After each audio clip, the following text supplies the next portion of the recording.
بسم آب وولد ومنفس قدوس أحدو أملاك هادره لا إله قال سغا كون وتولد منها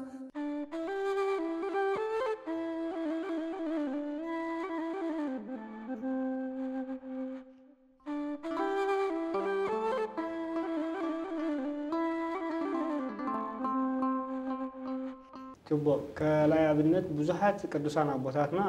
مصوات زين برو إيدوم هيوت زين ورم مصوات يلون ግን ካብቶም ዓበይቲ ክንመሃረሎም ቅዱስ ቤተ ክርስቲያንና ድማ ኣብ ዝተፈላለዩ መጽሓፍቲ ደጋጊማ ጽሕፈልና ቅዱስ አቦና አብርሃም ተቀዳማይ ማለት እዩ ክርታ ብናት ከረየና ሕጽራቢልና አቦና አብርሃም ቤቱ ክሰርሕ እንከሎ ሳብ መስቀላው መንገዲ ወይ ድማ ቀራና መንገዲ ሰሪሕዎ ስለምንታይ ንምንታይ ኣብ ቀራና መንገዲ ይሰርሖ አራግጻይ ወዳ እንዲ ተራ ተባሂሉ ብልክዕ አቦና አብርሃም መስቀላው መንገዲ ቤቱ መስርሑ ንምጽዋት ምቹእ ኮነሉ ኢሊ ማለት እዩ ምቹእ ኮነሉ ማለት ንሱኹ ምጽወት ምእንቲ ክምጽወተሉ ዘይኮነስ ክምጽወት አብርሃም ዓቕሙ ዝተደረተ ሃብታም ወላዳ ይኹን እምበር ዓቕሙ ዝተደረተ ሃብቲ ነይርዎ ማለት እዩ ካለ ዝኾነ ይኹን ሃገር ወይ ድማ ብዙሕ ዝበሉ ሰባት ዝሕግዝዎን ዝድግፎን ኣይነበረ ካብ ገዛ ርእሱ ዝሓረሶን ጥሪ ዘጥርዮን ይምጽወት ዝመጸ ጋሻ ድማ بزي غاشا ما ادك زيادر اي ساتفن ወይ ድማ አይበልዕን ነበረ ይብል ማለት እዩ አቦና አብርሃም ኣብዚ ሕቶ ከመጸና ናይ ግድኒ ምክንያቱ ኩላትና ክንምጽውትን ከለና ሓደ ሐሳቢ ድመጸና ንሱ እንታይ ከይውዳአና ከይጎድለና ንኸምዝ መኽፈል ይብለይ ንኸራይ ገዛ ይብለይ ንስቤዛ ይብለይ አይ አኽልንን ይዝብሊ ማለት እዩ ስለዚህ አቅድስ ቤተ ክርስቲያን ነቲ ናይ ንፍገትና نتي ناي فقر ገንዘብና እንሕድገሉ መንገዲ ቀዳማይ ዕሽር ገራተልና ዕሽር ማለት ካብቲ ዘለና ብግዴታ ክውሰድ ክኽላሎ ክእለሎ ምክንያቱ ብፍታውና እንተ ኮይኑሞ አይንህብኒና ማለት እዩ ስለዚህ ናምባር ምሕረት ምን ተኸረክብ ነፍስ ወከፍሰብ 10 አፍካብ አታውዩ ክውሰዳሎ ወስተባህለ ማለት እዩ አቦና አብርሃም ባር ካብ ዘለዎ ሁሉ አስራት ግደፎ ካብ ዘለዎ ሁሉ በዘይ ጋሻ أي وعل أحدرن يرو مالتي كابلتات بهذا معلتي سيطان وقع سب تمثيله رؤسه فجيء دم أوتي وتي تمثيله أبراهام كب قدم يمشلكم قبلعكم كستيكم تصبي لهم نعير سيفجيء دم أوتي كداني كريدون هلكم بمبان ثلاثة معلتي قاشا مسكال كللو نايمس واتسقى سلاسي كمن ورا سلاسي كمن ورم وريدهم ناغاز تعلم سلاسي نمن كم زوردو نبونا ابراهام كم زوردو ناي مسوات صقا كند زخم زبصح دما ريناينا سلازي ابونا ابراهام اي ودو اندي كنزبو ودا اندي بلندي تعاومو تهابتوكو دروتي كساب ذهبن تهابه انتاي زريكا اتي امنتو بزي غاشا بزي مسوات አይነብርኔ ወዳ እንዲ ይወዳ ማናለው እግዚአብሔር አለው كله خاب እግዚአብሔር ረኺበው እግዚአብሔር ድማ ይቦኒ ክሳምበት ዘብጽሐይ ማለት እዩ ከቅዱሳን አቦታትና ትርጓሜ ወንጌል ማቴዎስ ምዕራፍ 5 አስፊሩ ወኸም ዘሎ ከፈቀድ ሸዋተን ብጻን ማርያም ዝብል ሓደ ታሪኽ አስፊሩልና ኣሎ እቲ ታሪኽ ናይ ቅዱስ አንጢላሪዮስ ተባሃለ ቅዱስ አቦይ እዚ አንጢላሪዮስ ተባሃለ መጀመሪያ ሀብታም በዓል ጸጋ ጨካን ድማ ዘይርህርህ ዘይድንግጽ دخاريو زي مسوت سبينيرو معناته ندايان بزعبو نعللون كلو بمنقدهم يحلفمو كمز تباهالو ازي كان حبعل صقايو قبلمو حد خباتهم انا كيده لمينيون تهبني انتي تهبو يلو اي هبكاني هبني تدرادرو كيدو مع قربك بلن كلو سم እግዚአብሔር ይጽዋሉ ስም እግዚአብሔር ምጽዋሉ كيد كيولو اسم እግዚአብሔር ጸውይሉ ሶይሉ ከይገድፎ ድማ ከይህቦ ድማ ጠቢ ስለዚህ ኣብ ከምዚ መንቀራውሮን ከሎ ነቲ ዝበልዑ ዝነበረ ህብስ ታልዒሉ ርእስቲ ነዳይ ፈጎ ይብል ደም ወፀ ነቲ ደም ሓቢሱ በሊዑ ንምስክር ዝኾኑ ነቶም ነዳያን ድማ አትሪፉ ይኸይድ እግዚአብሔር ክጠፍእ ፈቃዱ ስለዘይኮነ በዛ ለይቲ እዚያ ራእይ ወይ ድማ ሕልሚ የርእዮ እቲ ሕልም እንታይ ዝብል ነበረ እታዝተው ዝዋዓላ ነሽተ ህብስት ዝሃቦ ነዳይ ንሱ ይዓርፍ ይመውትሞ ገዛ ሩስ አንጥላሪዮስ ምስ ዓረፈ መላእክተ ጽልመት መጽዮም ነፍሱ ቆጣጸርዋ ሞጽሞ መላእክተ ብርሃን ድማ እንታይ ያለኩም ኣብዚ ናትና ያዛ ነፍስ እዚያ ናትና አባዳ እንታይ ስለዝገበረ ዛ ነፍስ እዚያ ንነዳይ አጽጊባያ ዋ እንታ ክትጽግወዳ ፈጊያቶም በሪ ይመስክር ኢሎም ናመን ይኸዱ ኩሉ ብራእይ እዚ ናብቲ ነዳይ ይኸዱሞ ነቲ ነዳይ ይሓትዎ እስኻ አጽጊብካድ አብሊዕካዶ ሂብካደ ሃብካን ሂብንዎ እንታ ህበካዳ ደም አውጪው ፈግአካን በሪ ብሎ ይታውቀን ደም እንብዛሃራሃብ እቲ ደም ዝወጻኽዎ ካብ ብዙሕ ጥሜት ኣይተረዳአነን ናይ ግን አጽጊቡኒ ብምባል ይምልስሞ መላእክተ ብርሃን ነፍሱ ኣብ ታሕቲ ቁጥጥሮም ይውዕልዋ ማለት እዩ በዚ ግዜ ዝምስተባራበረ ከይፈለጥካ ብዕላማ ከይገበርካ ብዚ ዕላማ ዝሃብካዮ ብዕላማ ፈሊጥካ ዝመጽወት ካይዳ ክንደይ ዓስብ ከውህብ ክንደይ ክብሪ ከውህብ ብምባል ካብታ ዓለትያ ንሃብቱ ነዳያን ክምጽውት ይጅምር እግዚአብሔር እቲ ዝሃቦ ጸጋ ሁሉ ክሳዕ ዝውዳእ አንጢላሪዮስ ንብሉ ሃብቱ መጽዊትዎ ነዳያን መጽዮም ካብ ነውሕ ካብ ረሆ ቦታ መጽዮም ይመጽዎሞ እሞ ሁሉ እንደወላ ወዲየ ይብሎም እሞ ንሕና ከንደዚ መዓልታት ተጓዒዝና እንደዚ ተጓዒዝና ጌሽና መጽናካስ ታይ ትገብረና ይብሎ እምባርከስ እሞ አነ ዘለኒ ይብለኝ ግን ንዓይ ሽጡን እሞ እቲ ሽያጠይ ድማ ትማቆን ወይ ብሎም ብ30 ቅርሺ ብሩር ናንጢላሪዮስ ከምባርያ ሸጥዎ ንጎይታ ዘምስሎ ድማ እዚ ማለት እዩ ስለዚ ኣብቲ ምህረት ነፍሳዊ ኢልና ብኻላይ ትርጉም ቅዱሳን አቦታትና ትርጉሙን ከለው አንጢላሪዮስ ንገዛ ርእሱ መጥወተ ርእስ ንገዛ ርእሱ ክሳዕ ምምጽዋት ገንዘቡ ይትረፍ ጉልበቱ ይትረፍ ምኽሩ ፍልጠቱ ይትረፍ ንገዛ ርእሱ ሽጡን እሞ እቲ ሽያጥ ድማ ብልዑ ወስተይዎ ብምባል ክሳዕ ክንድዚ ፍቅር እግዚአብሔር መስይጥዎ ብምጽዋት ንእግዚአብሔር ረኺቡ ገነት መንግስተ ሰማይ ዝወረሰ ቅዱስ አቦይ ማለት እዩ ስለዚህ ኩልተ ቅዱሳን አቦታትና ኣብተን ሕና ንሓቶ ሕቶ አነጻጽርና ክሪዮን ከለና ናትና ሕቶ ሁሉ ግዜ ከይውዳአና ከይጎድለና ምክንያቱ ኣብዚ ዓለም እዚኣ ክንነብር ከለና ሰብ ዘድልዮ ይኣኽሎ ዶ ይኸውን ተዳይልና ናይ ሰብ ድሌታት መወዳእታ የብሎምን ተወዲኦም ድማ ኣይፈልጡን እዮም ኣብዚ ምድሪ ዝነብር ሰብ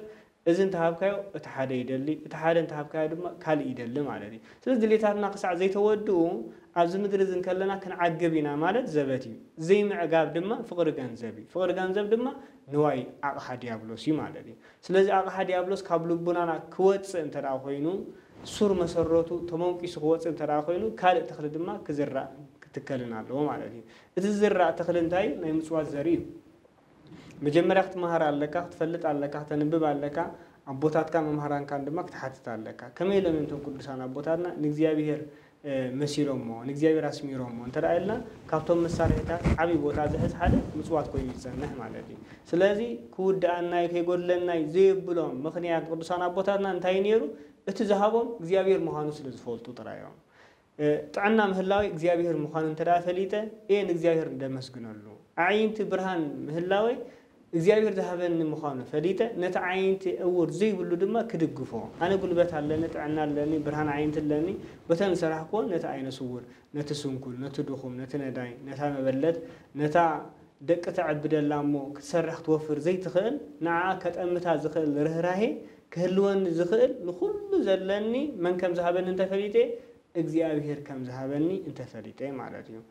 አዴና ሄዋን ንኩሉ ገነ ዘሎ እጻዋት ዘየጠመታ ምክንያት ነታ ሓንቲ እጸገን እጸበለስ ግና ዘጠመታ ምክንያት እንታይ ነይሩት ምስጢር ተራእልና ኩሉ ካብ እግዚአብሔር ከም ዝኾነ ረሲዓት ከም ዝነበረ ጥራዩ ኩሉ ጥፊአቶ ነራ ስለዚህ ኩሉ ናይ እግዚአብሔር ምዃኑ ተዳፈይና ካብ እግዚአብሔር ናብ እግዚአብሔር እቲ ዝሃበና እንተዳሂብናዮ ካልእ ክውስኸና ኣያጸጉሞኒ አንጢላሪዮስ ድማ ንኩሉ ገዛ እርስና መጥወተ ርእሲ ክሳዕ ገዛ ርእሱ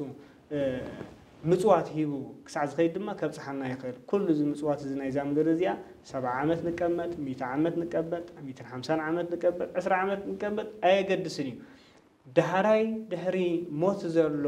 ቢልዮናት ትሪልዮናት ዓመታት ተባሂሉ ዘይግሞቶ ትእሊፊት ኣእላፋት ዓመታት ዘይበሃሎ ዘመን ሓንሳብ ምስ ወገሐ زي عرب زي تسلمت حنساب تعنا مسرخبك زي تحمم حنساب قلوبات مسرخبك زي تدكم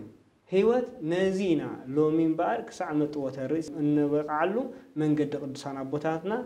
أنكت مصوات ويدما مصوات جنزبنا هنقبر عزلنا سلازي تقدميتي سجومتي نجزي بهر التفكرنا نسألتنا نسألنا دما سمر تقبرنا نجوه زي بلعنايو بجزية صام فادوس دريبنا ولا عن تراخينا ترجم يقولون اتعقدمنا زمدبنا يو باجت زوج أنا لو جنزب زوج أنا وصلوا زي حسبنا نقرصنا زخون زنبرة أنت رأى مسويتنا يو أتي دخا أتنداي أتعمل بلد مسانا تمشيهم يوعد له مالتي زيار نزخ نقبر عبيد قاعد لنا هو بحكي زعبا مسوات كان بالكلنا مشيس كله تزرزيرو ولا تاريخ قدسان ولا تاريخ قدسات مصحفتناون حدا بحدا نبصح عيون تبلنا كلهم قطاس كابسب النوتو ما تحيزهم كابت نبروتو ما تحيزهم كله نقولهم نجزي أبيهر وفيهم نجزي أبيهر مصوف ويدما نسبات كوفيلو زخالو قدنا نيكدس الناس لزغنا كلهم أبوتاتنا أبنات يوم زغونو أو حديث كده عن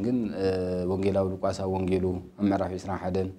أغمي توازلو كالأيتي أدى خالله زي أدى زي أخلو زي متشس زي أهير أملاخنا نماني زتمت الحرد أيلا نتوم نسوه لبزح حازم بر بزح جنزب زحازو يكون مخنيات بزي في الله بزي لو مزل لنا يا زمن كل مسؤول كلنا مسوع سلازلي بزح السبات بزح جنزب سلازهبو بزح واقع زقبلو وينما بزح كبري سب كندزي يبيلو سلازار ولا مطراي كم حدا نايت صدق ودنا زحازو كوينهم سمعهم بزح حسابات الله مالتي لكعيو بزح مهب بزح خوبه كاي خيليو جن كل جزء ايهر زريون تايو اتحلنا اتحسابات اتوشتي مالتي اذا ما بلس بيت زغبرته دما كل جزءون ابوتاتنا وفيا خنو وفخلنا صريقه ملس وكفه يوكفلنا يبليهم اتناتا وهبتو استقبلنا عنا يقبلنا خبلون كله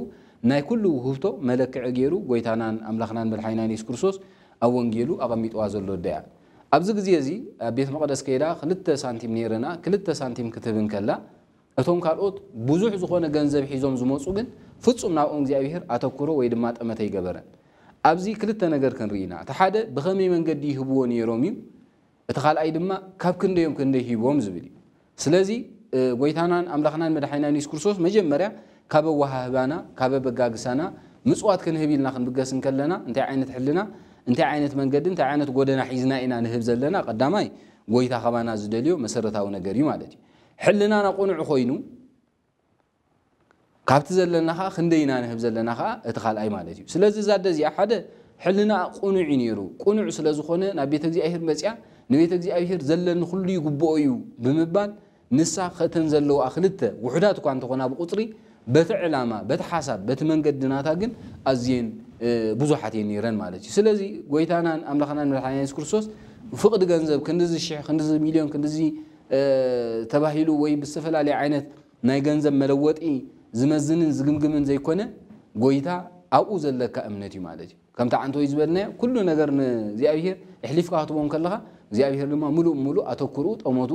ናባኻ ይኸውን እዛ መበለሰ ቤት እምበር ካብቶም ኩሎም ሃፍታማት ኣብቲ ግዜ ዝነበሩ ክንደይ ኣዋርቕ ዝህቡ ዝነበሩ እዛ ሰበይቲ እዚኣ እዛ ደዚኣ ዝመጽወተቶ ምጽዋት ውኩፍን ቅቡልን ኮይኑ ማለት እዩ ስለዚ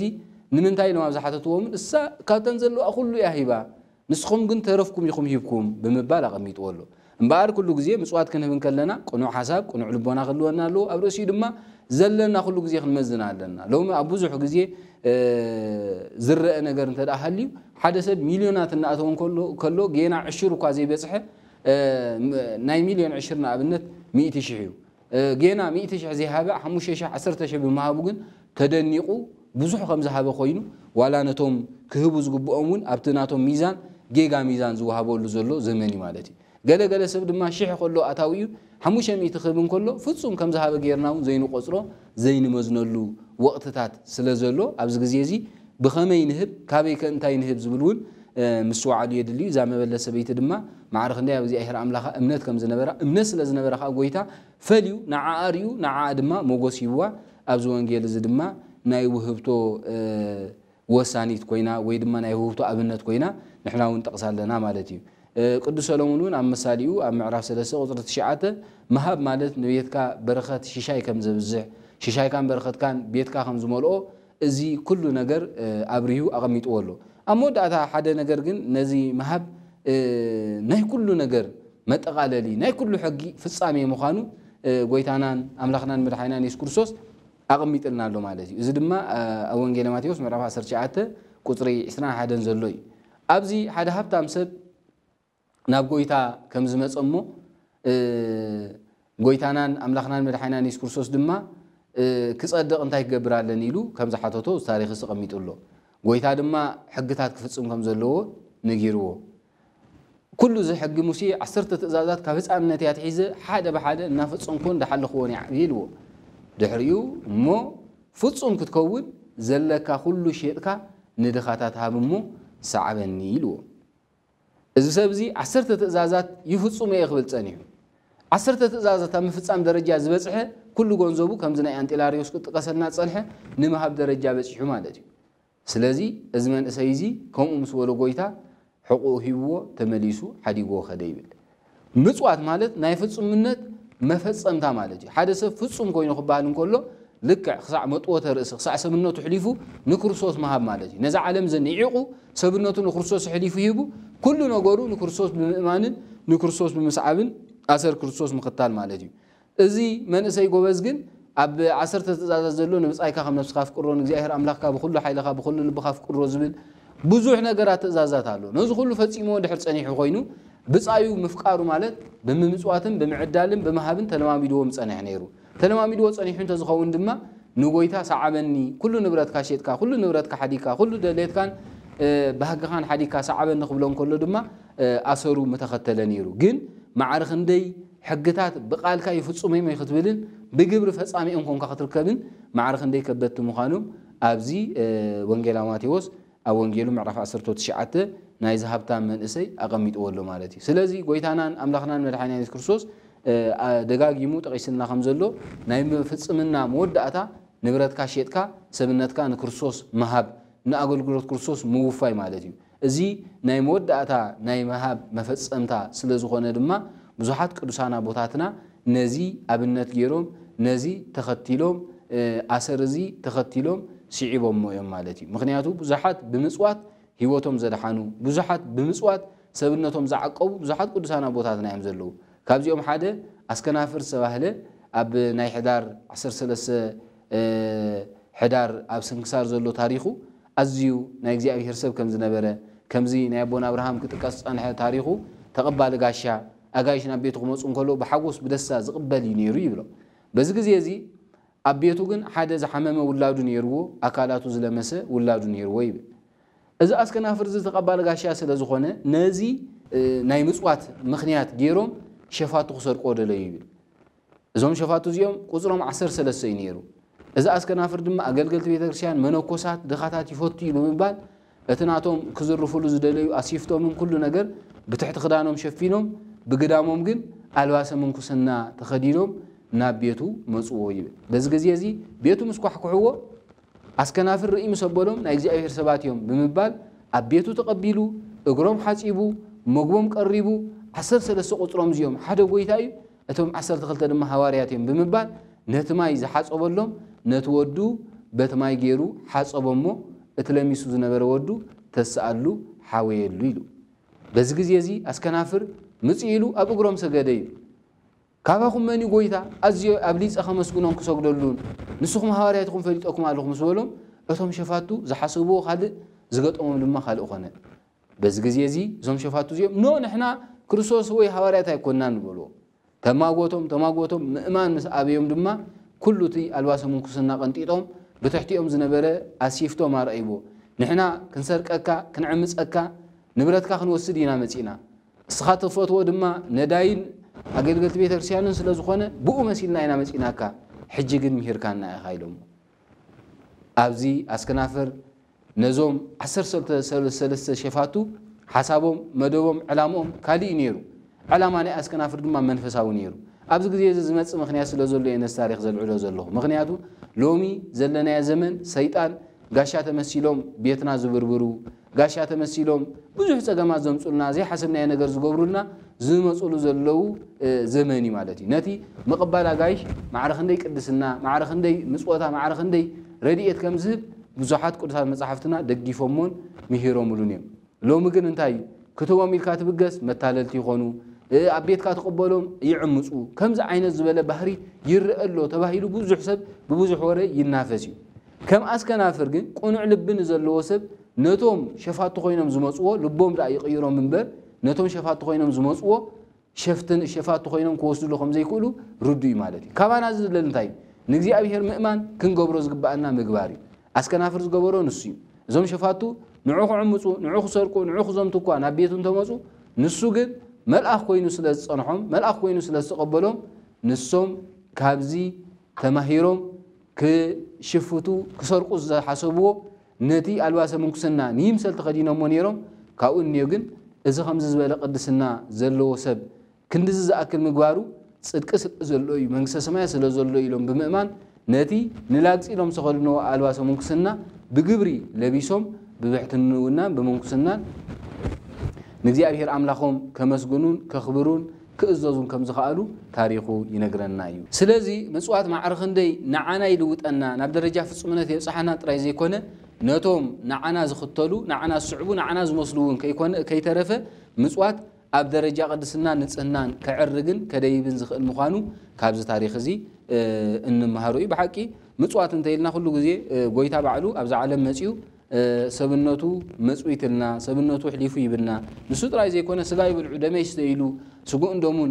ክንበልዕን ክንሰትን መግቢ ነፍሲ ክኾነና ናይ ድሕነት ጎደና ክመርሓና ክገድፈልና እንከሎ ካብዚ ዝዓቢ ህያብ ኣብዛ ዓለም እዚ ክርከብ እዩ ኢልካ ዝከኣል ኣይኮነን ምጽዋት ክንዲ ዝኣክል ረብሓ ኣለዎ ኢልና መምህር ክንዲ ዝኣክል ረብሓ እንድሕር ዳኣ ሃልይዎ ብኸመይና መጽወት ክንከውን ንኽእል ዝብል ሕቶ እውን ሰብ ብኸመይና ሕራይ ንፍቅሪ ገንዘብ ምጽዋት ይርሕቆ እዩ እንተ መጽዊትና ፍቅሪ ገንዘብ ይርሕቀልና እዩ ኣብዛ ዓለም ዘሎ ነገራት ኩሉ ከም ንዕቆ ንኸውን ኢና ክንብል ፀኒሕና ብሓቂ ኣብዚ ሎሚ ግዜ ዘለው ከምዚ ነገራዊ ሰብ እናበዝሐ ዝኸይድ ዘሎ እዩ ምክንያቱ ዓለም ኣብዚ ግዜ እዚ ሓንቲ ሞባይል ትሕዝ ኣብኣ ካልእ ከም ትገዝእ ካልእ ከም ተጥሪ ማኪና ላትካ እንዳተጠቀምካ ኣለኻ ካልእ ሓድሽ ክትቅየር ትደሊ ክዳን ኣብ ቤትና ዘሎ ተኸዲንና ከይወዳእናዮ ሓድሽ ነገር ክንገዝእ እንደሊ ሕጂ ነቲ ምጽዋት ከምዚ ጠመተ ክንገብረሉ ከምዘይ ንኽእል ጌርና ዘሎ እዩ ኣብ መፀባበቂና መመላኽዒና ጥራሕ ክንደይ ኣሽሓት እናውፀና ከለና ሓደ ሰብ ጠሚዩ ተሸጊሩ ርዱእ ንኽብለና እንከሎ ግን ንህቦ ነገር ክነመዛዝኖ ከለና ማዕረ ክንደይ ተፈላለዩ ዘሎ እዩ ስለዚ ሕጂ ሰብ ኣብ ነገራዊ ዝኾነ ኣብ ምድሪ ዘሎ ነገር ሓላፊ ነገር ኣተኩርኡ ኣድሂብሉ ዘሎ እዩ እወዚ ህይወትና ኣየቐልጥፎን እዩ ወይ ኣየሳልጦን እዩ ማለት ኣይኮነን ግን ኪኖት ምስላጥ ሓሊፉ ገዚእና ዘሎ እንታይ ሓድሽ ነገር ወፅዩ እናበልና ደጋጊምና ማለት እዩ ጌና እዚ ከይወዳእና ይኽእልና ነዚ ደርቢና ካልእ ማለት እዩ እቲ ሰብ ካልእ ብዙሕ ተሸገረና ሃለዎ እንከሎ ኣብ ሰብነትና ጥራይ እንጥምተሉ ዘለና ግዜ ስለ ዝኾነ ኩሉ ግዜ ድማ ሓደ ነገር ብኸመይና ናብ ምጽዋት ጎደና ክንመጽእ ብኸመይና ብዓለም ዘለዉ ነገራት እናነዓቕናዮም ንሰባት ጠመተ ክንገብር ዝብል ከም ሕቶ ኣብ ብዙሓት ክላዓል ይኽእል እዩ እዚ እንታይ ምኽሪ ክንቦም ንኽእል ነቶም ተኸታተልትና ብጣዕሚ ጽቡቕ ሚመናን ኩላና እግዚኣብሔር ናብ ዝኾነ ስነ ምግባር ክትኣቱም ከለኻ ጾም ገንዘብካ ክትገብራ ጸሎት ገንዘብካ ክትገብራ ምጽዋት ገንዘብካ ክትገብራ ኩሎም ዞም ስነ ምግባራት እዚኦም ገንዘብካ ናብ ባህሪኻን ክኣትውን ከለዉ ብጣዕሚ ተዳድቆተ ሰይጣን ተዳድቆተ ኣጋንንት ወይ ድማ ናይ ኣጋንንት ፈተና ኣዝዩ ዝብርትዕ ማለት እዩ ምክንያቱ ካብታ ናቶም ደንበ ትወፅእ ስለ ዘለኻ ማለት እዮም ናቶም ደንበ መኒ ናይ ኣጋንንት ደንበ መኒ እንተዳልና ስስዕቲ እዩ ናይ ኣጋንንት ደንበ መኒ ክበልዕ ክሰቲ ክኽደን ክነብር ክረግፅ ስልጣን ህርፋን ትዕቢት ፍቅሪ ገንዘብ እዚኦም ኩሎም ደንበ ናይ ኣጋንንቲ ማለት እዩ ስለዚ ካብዚኦም ክወፅእ ክትብል ከለኻ ማዕረ እዩ ድማ ሰይጣን ማዕረ ክንደይ ከም ዝጎይ ፈተናውን ኣዝዩ ከም ዝብርትዕ ንጹር እዩ ማለት እዩ ስለዚ መጀመርያ ፈተና ከም ዝብርትዕ ኣብ ከምዚ ዓይነት ምጽዋት ገንዘብና ክንገብረላ ኢልና ንሓስብ ከለና ፈተና ከም ዝብርትዕ ሩድ እዩ ማለት እዩ ስለዚ ፈተና ዝብርትዕ እንተደኣ ኮይኑ መጽወት እንኾነሉ መንገዲ كلهم توم سنة مقبرات بتقلالنا صومتي صليتي مصوتي تحتنا تعقستي جنزبنا نقبروا له كل جزء بدرجة كوني زبوا مالتي كمين تدايلنا بعد نفس وكفسب حد مهياو دوموزو حد شحنا فازو خنسب نو أنا مصوت على النيلو بحد نقطسيو حموشاويتي ويدما فرق نايتي أتاويو انتدع أوتيو موخا تا بيتو تاسدرو دما بحموشة ميت كيد زيت خل كتلع زيت خل انتدع هنا اتي مكرا كم زلو وقت فتنا يفتون مو جنا عشان تخلق عسل زلو يودع كاو بو نبو نبيد ملس مالتي دهري كده ملس زي مصوات حيشنا مبالي زمات مالتي إذا سبب زجن تاتقبوا ميتنا عفا موسى بمجمرة بعشرين النجمرو مالتي عشرة تقبوا نبي كريستيان خون كله قدم مصوات ترهراهي تطرفات كلمة صحنا بتاتقبعنا عشر كنوص يقبعنا مالتي عشر موسى مالت نجزيابير زي مسراء مالتي عشر زوجين سب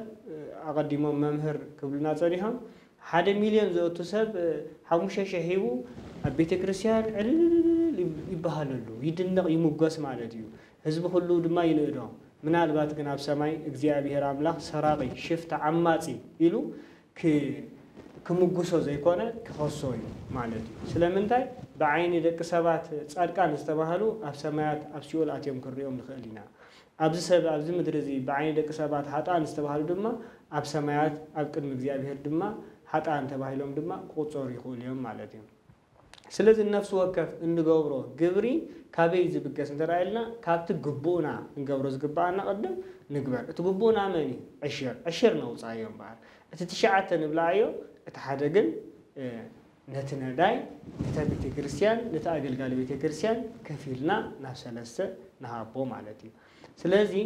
ነዚህ እንገብር እግዚአብሔር ይደግፈና ነዚህ እንገብርከ እቶም ካልኦት ስነ ምግባራት ደው ይሎም ደም ደይኮነ አቦቶም እንከለው ጸሎት አቦቱ እንከሎ ጾም አቦቱ እንከሎ ምጽዋት ከውስኽ እንከሎ ኃይል ዝረከብንበ በይን ምጽዋት ድማ ኃይል ይረከብኒ ማለት ስለዚህ መጽዋት እንሆነሉ መንገድ ድማ ነቲ ሁሉ ዝኽል እግዚአብሔር በጸሎትን በጾምን እንተዳ ሒዝናይና ማለት ስለዚህ ጾምን ጸሎትን አቦቶም እንከሎ እትርህራሄ ድማ ይጀምር ካልአይ كنمصوت እንከለና كل ጊዜ እቲ እንምጽወቶ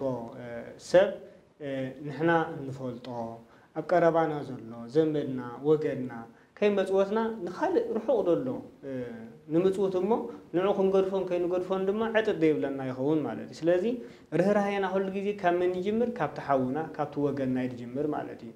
ንዓይ ወዲ ሓወይ ወዲ ሓፍተይ ጠሚን ከሎ ኣብ ካለ ዓዲ ዝነብር ጽጉም እንተሐገዝኩ እዚ ጭካነ ወይ ድማ ብድዕዳ አንበሪ ምጽዋቱና ይባሃልኒ ማለት እዩ ስለዚህ ክንምጽውት እንከለናውን ካብቶም ወገናትና ጀሚርና ጻድቅ ሀብታም ድኻ ኸይበለ እግዚአብሔር ሁሉ ከም ዘይፈላሊ ንሕና ድማ ከይፈላለና ነፍቅር ከነፍቅር ከለና ግን እትጎንና ዘሎ ቡኢና ንጅምር ማለት እዩ ጽልህ ሂስካን ከለኻ ምጽዋት ፍቅር ከሓስካ ምጽዋት ትርጉም ስለዘይብሉ ማለት እዩ ሳልሳይ አብነት እንገብሮ ናይ አቤልን ናይ ቃየልን መስዋዕት ዘቀረብዎ ስናይ ገዛርስና ድማ ሆነ ምጽና ማለት እዩ አቤልን ቃየልን መስዋዕት ክልትዮም አቅሪቦም ክልትዮም መስዋዕት አቅሪቦም ማለት እግዚአብሔር ግን ቃየል አይተቀበሉን አቤል ድማ ተቀቢልዎ ስለምንታይ ከመይ ተራይልና ናይ ቃየል መስዋዕቲ እግዚአብሔር ድኽበልዑ ኢሉ ካብ ልብ ሰናይ ዝኾነ ሐሳብ አይነወሮን ናይ አቤል ግን ንእግዚአብሔር ጽቦ ነገር ሰናይ ነገር እንተቀረብካ ኢሉ ባሂልዎ ድማ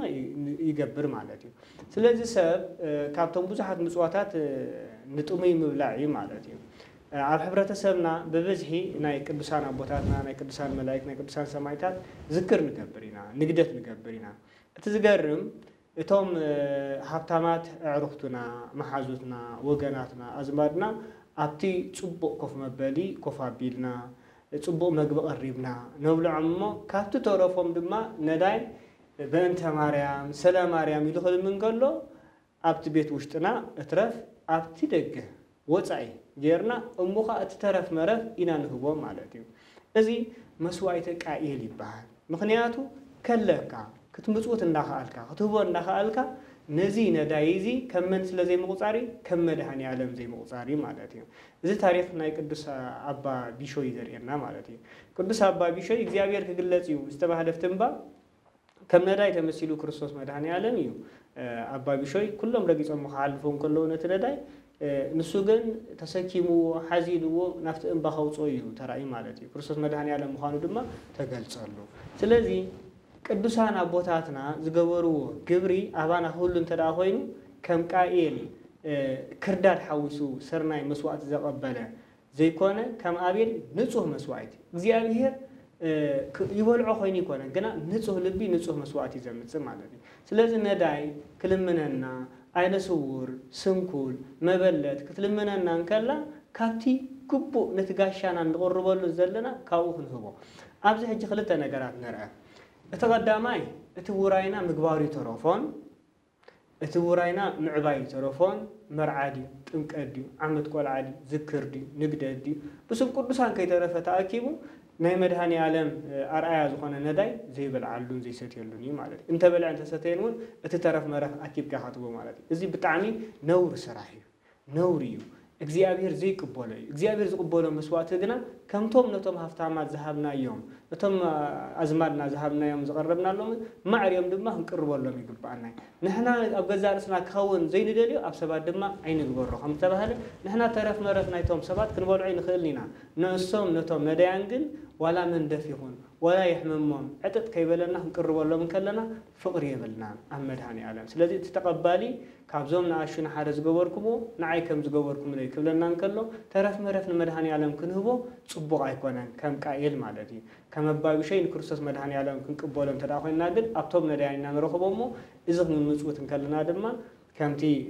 ወንጌል ማቴዎስ ዝበለና ከምቶም ግቡዛት ኣይትኾኑ እሳቶም ብሰብ ምእንቲ ክራእዩሎም እዮም ዝምጽውቱ ስለዚ ኣብ ጎደና ዘሎ ዝምጽወት ንሰብ ክትርኢልካ ጥራይ ኾንካ ትምጽውቶም ምጽዋት ድበሃል እውን ዝክር እዩ ምጽዋት ድበሃል ንግደት እዩ ብስም ቅዱሳን ብስም ሰማዕታት ብስም መላእክቲ ተስካርን ዝክርን ጌርካ ከተብቅዕ መርዓ ዓብይ ውራይ ጌርካ ከተብቅዕ ኣው ግን መን ኣይዕደምን እቲ ነዳይ ክርስቶስ ኣይዕደምን መድሃኒ ዓለም ኣይዕደምን ማለት ይበሃል ኣዘራርባ መድሃኒ ዓለም ዘይበልዖ መድሃኒ ዓለም ዘይካፈሎ ውራይ እንተዳ ኮይኑ ድማ መንፈስ ቅዱስ የብሉን ስለዚ ንበረኸት ኣይኮነካን እንታይ ደኣ ከምቶም ግቡዛት ብሰብ ምእንቲ ክረአዩ ብሰብ ምእንቲ ክናዱ ኣቤት ዝነበረ እንዳ እገሌ ውራይ ኣቤት እንዳ እገሌ መርዓ ዝነበረ ኣቤት ስዋ ዝነበረ ኣቤት መሰ ነበረ ተባሂልና ክንነኣድ እዩ እዚ በብዝሒ ኣብ ሕብረተሰብና ሰሪጹ ዝርከብ ናይ ዲያብሎስ ኣቕሓ ማለት እዚ ካብ ስሩ መሰረቱ መንቂስና ነጥፎ ይግባአና ነዳያን ኣብ ቤትና ክመጹ እንከለው እቲ ግቡእ እቲ ሓድሽ እቲ ጽቡቕ ንዓዎም ክንቅርበሎም ይግባአና እዩ ስለዚ ካብቶም መንገድታት ምጽዋት ነጥርየሉ ኣብ ሕብረተሰብና ኣብ ባህልና ኣትዮም ተሰዊሮም ዘለው ናይ ዲያብሎስ ሜላታት ከይተረፉ ክንፈልጦም ይግባአና ንዓም ድማ መንቂስና ክነውጽኦም ይግባአና ማለት እዩ ሳልሳይ ራብዓይ ምጽዋት ዓቢ ምሕረት ናይ ሓጢያት ዘሕድግ ምዃኑ ድማ ክንፈልጥ ይግባአና ነቢ ዳንኤል ኣብ ምዕራፍ 4 ኣብ ፍቕዲ 27 ካብቲ ናይ እግዚኣብሔር መቕሰፍቲ ዝድሕነሉ ብሰንኪ ዝገበሮ ዓቢ ኣበሳ ድማ ክመሓር ተደኣ ኮይኑ ኦ ንጉስ ኢልዎ ምናልባት እግዚኣብሔር ካብቲ ዓቢ ኣበሳኻ ስሬት ሓጢያት ምእንቲ ክህበካሲ በምሂረ ነዳይ ንነዳያት ብምምሓር ምጽዋት ሃብ ኢልዎ ምጽዋት ሃብ ኢልዎ ምጽዋት እንታይ ዘርእየና ደሎም ባር ሓጢያትካ ከም ዝሕድግ ማለት እዩ ስለዚ ካብቲ ዓቢ ኣበሳና እንሕደገሉ ስሬት እንረኽበሉ ክንዲዝ ዓይነት ጥቕሚ ከም ዘለዎ እንተዳ ፈሊጥና ድማ ምጽዋት ከነጥርየሉ ዓቢ ወይ ድማ ቀሊል መንገዲ ይኾነልና ምክንያቱ ረብሓ ንረክብ ኣለና ኢልና ስለንሓስብ እዩ ማለት እዩ ኣብዚ ንድኻ ዝሃበ ኩሉ ግዜ ንመን እዩ ንእግዚአብሔር ከም ዝሃበ እዩ እቲ ንድኻ ዝህብስ ንእግዚአብሔር የለቅሖ ኢሉ ንጉስ ሰሎሞን ልበ አምላክ ቅዱስ ዳዊት ኣብ መዝሙር 40 ድማ ብፁዕ ዘይልቡ ላዕለ ነዳይ ወምስኪን እምለት እቺ ያድህኖ እግዚአብሔር ይልና ስለዚህ ነቲ ነዳይ ነቲ ምስኪን ነቲ ዕሩቕ ነቲ ጥሙይ ነቲ ጽሙእ ነቲ ሕሙም ነታ መበለት ዝርህራሃሉ ዘይልቡ ብዛዕቡ ዝሓስብ ማለት እዩ ብዛዕቡ ዝርህርህ ዝሓስብ እንታይ እዚ እምለት እቺ ያድህኖ እግዚአብሔር ካብታ እከይቲ መዓልቲ የድህኖ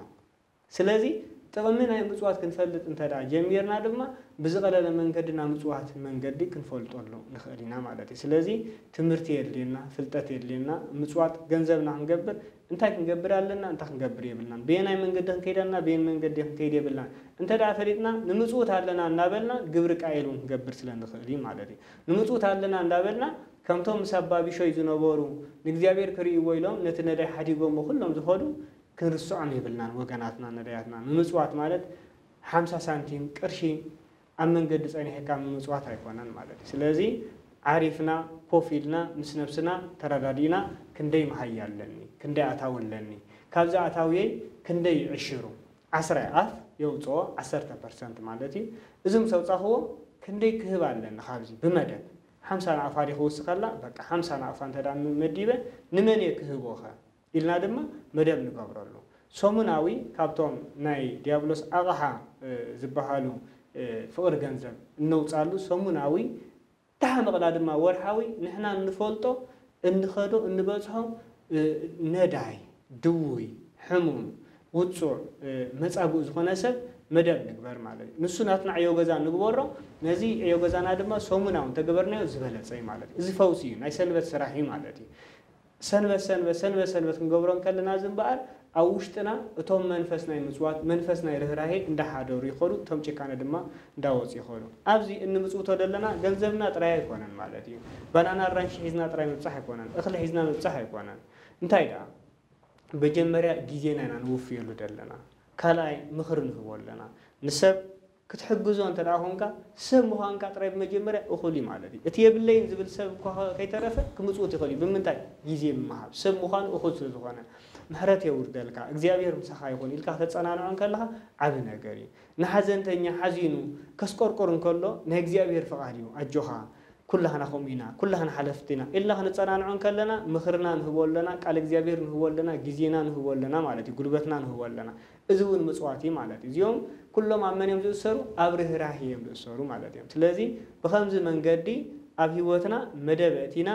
معاس معالتي معاس جزية ناب إجالين خيد معاس جزية حزن نبتصح أنت لا زي فلينا له علم كل نبرتان فتوتان كل كاب زيابيرن كاب نيك زيابير جبرز وصل من قدم زفلي دامر زقتو يكونن سلازي خيت تعللنا لومي صباح كنبل سنة مقبار ناي مصوات جنزبنا جرنا خيطرنا من انتخاب عالم كاين نفله لومي مدب نوص سنبت ناي ساعات كندزي كلتا ساعات ناي مصوات جزيه يلن ترى مديبيو يمدبو كاو حسنتنيا دي خبصه نحمم دي خبصه اتن ገንዘብ 10 دي خبصحن ابزي بمدب بمخادمه ገንዘብنا هنغبرلو نخرينا بوزحات መንገድታት ቅዱሳን አቦታትና ንምጽዋት ገንዘብ ድጎበሩላ መንገዲ ርህራሄ አብልቡናው ንክተሐድር ከም በዓል አንጢላሪዮስ ዝኸዱዎ መንገድ ተራሪና ካብ ሕልሞም ካብ ረአዮም ኣብ ዓስብ ዝወሃብ ምዃኑ ምስ ፈለጡ ጥራይ ወሲኖም እዮም ከይዶም ማለት እዩ ነዚ ክንገብር እግዚአብሔር ይደግፈና هو ናይ ሓቂ ጽቡቕ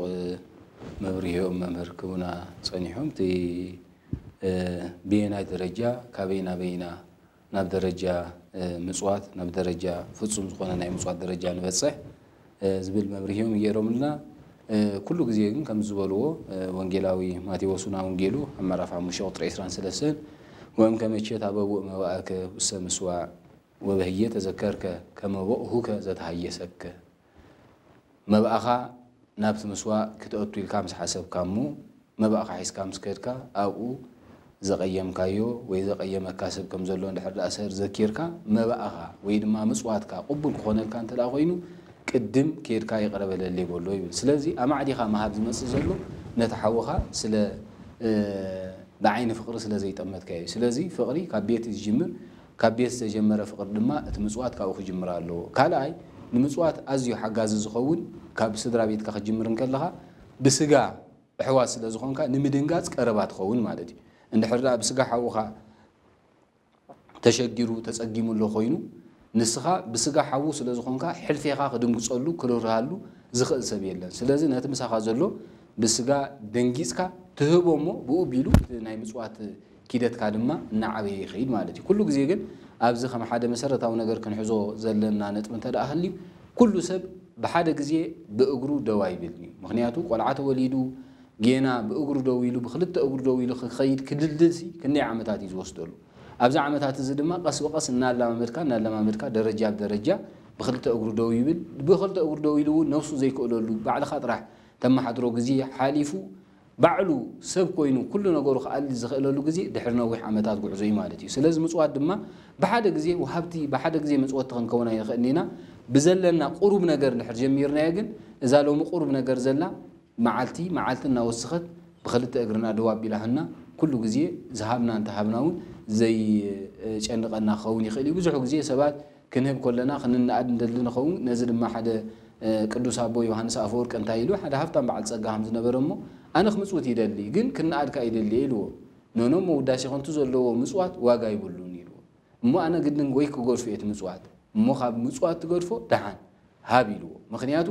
መሃብ ምግላፍ ማለት ምጥፋእ ማለት እዩ ስለዚ እንሃብካ ደሓን ተናኣድ ቀስ ብቀስ ግን كحدك كايو ويد ما قص بقص تي وداسي كنت خمت صل أكبر بمبال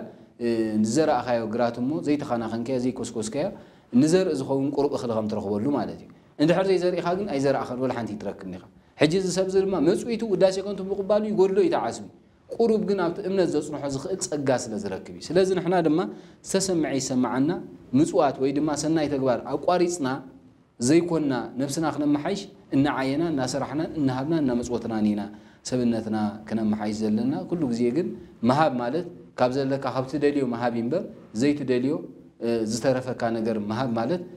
كم لكسون كحسب زك على كل المغنيات وأنا زي اللي النجار عيد لين أنا ونايت قمولوني لحرزيت قمول خينا كو خجوح فيه خبز جوح فيه لحرز والله خينا نتسب بسجاي تقوم يخون بوش تجن أنا بنفس خراب حلون تخينا اتزاد ليني اتنعي زبه جون زدليون كأو خفي لخ كله خيمبا زيت قمولو نجار نسم لحرد أهيبيو أي تقومون يسوون أي قبلني أنت يلنا خجوح فيه إمبر تقومون نجار يقول سلازي مهاب مالت مسوات مالت اتي زي اللي لنا ترفق يرنا إن خنوبو زلنا أمبر اتمسرت أو مهاب مالت كابتي زلنا كابتن دليو كابتن بهجو كفيلنا نسب يقدسو يليلنا بمهابيو اتي فتصوم النت كان رخبو زلنا بيتكشانا دما تمرنا نجر نسيو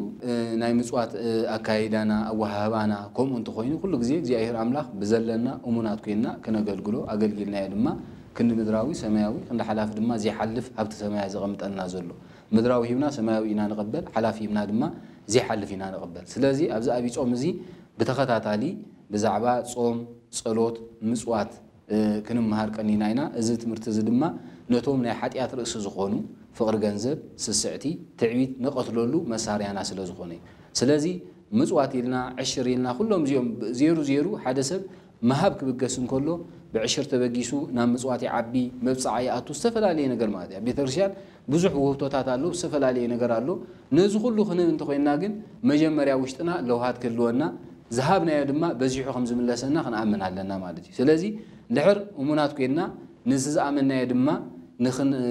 واقع نكفلو دلوات نتقينا صقم يبلون سلازي كلاتنا هيمانوت علينا هيمانوت مالت مؤمن مالتيو نهيمانوت جن واجازه هو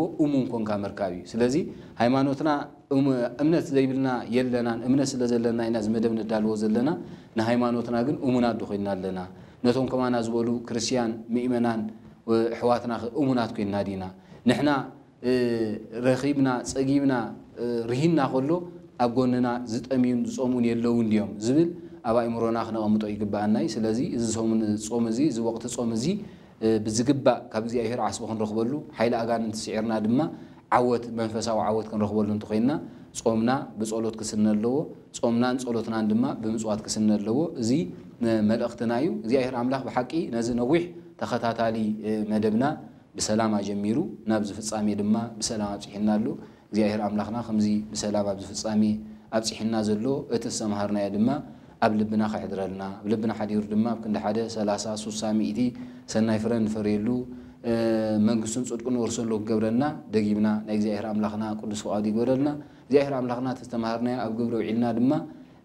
جنة منقسة سمايات جنزبنا قبرنا نيك زي أهر أملاخنا كل سؤادي قبرنا بحقي نسقوم تخطاتي لكم بتجهات تكاتاتلو نحنا دما نتيجة جمرنا حسب أفس عمي خنا بالصح زي أهر أبسحنا يمو دقيبنا دقاقيبنا زي أهر أملاخنا زخبرن سمسجنا يخون زمعدنا زمهرنا زقسسنا زي أهر أملاخنا يمو سمك زي أهر أملاخنا زخبرن سمسجنا يخون